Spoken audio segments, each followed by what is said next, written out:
Before starting reading the circuits, let's think logically about this layout.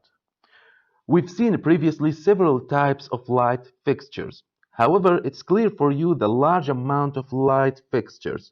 Definitely, it is not allowed to connect all these fixtures in one circuit breaker. Instead, we must divide these fixtures into several groups, and each group must be controlled by a circuit breaker. That's it. Let's read and analyze some of these circuits. Look carefully here. We have L1, L2, L3, L4, L5, and L6 are connected to R1 dB-L1, which means these light fixtures are connected to the first circuit breaker or MCB in way number 1.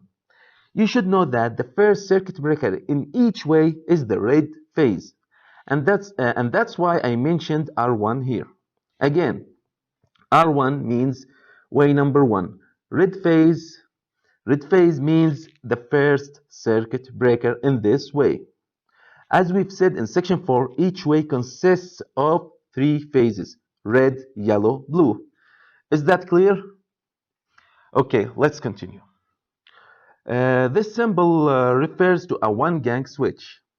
So we conclude that these four lights are controlled by this switch, and the other group is controlled by this switch.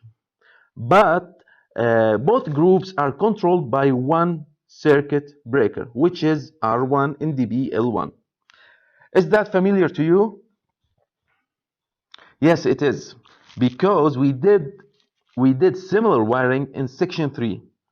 When we wired 6 lights and divided into 2 groups, each group was controlled by one button separately, but both groups were connected to the same main supply.